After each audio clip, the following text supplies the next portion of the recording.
Hey there everyone. Today we're taking a look at satchel charges, how best to use them, how to be effective with them, how to throw them accurately at long ranges, and how to be sure not to blow yourself up with them. Let's get started. Satchel charges deal a maximum of 400 damage, which is twice a pilot's normal amount of health. The maximum effective range of a satchel charge is 6.67 meters. Past that, it will deal 0 damage to an enemy pilot. In addition, satchel charges deal 2,300 damage versus enemy titans. This means that they do very significant damage and can allow you to effectively engage enemy titans from close ranges whether or not you even decide to use your anti-titan weapon. On the other hand, we have surplus satchels. Now they deal 50% more damage within the same maximum range as a normal satchel charge. This means that technically your one-hit kill range is going to be slightly larger with surplus satchels. So with the stats out of the way, the big elephant in the room with satchel charges is how do I aim them, how do I throw them long distances, how do I make them go where I actually want to go and stop blowing myself up with them.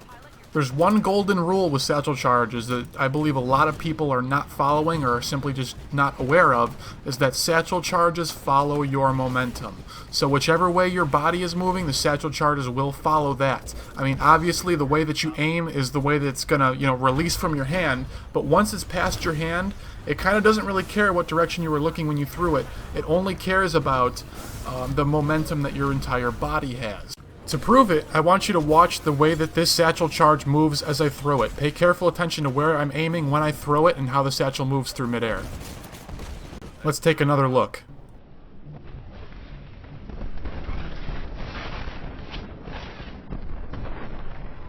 Did you see it? Did you see that satchel move way left of where I was actually aiming? Why did you think I swung my aim way to the right before I threw it? I wanted to counteract the leftward movement that I knew my satchel was going to have. Now, in the clip, I actually ended up looking more straight along those pilots, and the satchel ended up behind them. But had I swung my aim farther to the right, and I swung my crosshairs in front of the enemy pilots, that satchel would have came straight out, straight from the satchels, and then swung left in the midair, and it would have landed right on top of their heads.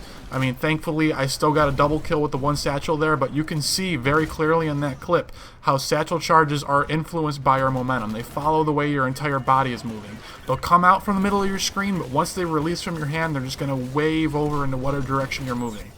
So now that we've proven that satchel charges do indeed follow your body's momentum after it releases from your hand, how best can we apply this in other sort of game situations? How can we hit enemies that are, say, very high above us?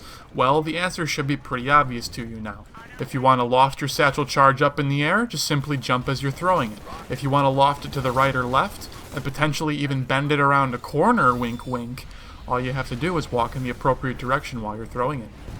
Enemies far away from you, no problem for the satchel charge, just jump while you're throwing it and you'll loft it extremely far and hit enemies at ranges you never thought possible. The next time you happen to be playing, keep these tips in mind. Be sure to practice with your satchels because they are a lot of work to get very good with, but once you are feeling very comfortable with them and able to loft them extremely long distances with extreme accuracy, you'll essentially be unbeatable at range. Anyways, thank you for watching. Be sure to subscribe if you like this video and you want to see more like it. You can view all my previous pilot weapon guides, as well as Titan weapon guides, and upcoming pistol guides that are going to be coming soon, as well as sometime in the future I'm also going to be doing a parkour guide. So again, thank you for watching, hope you learned something new, and we'll see you next time.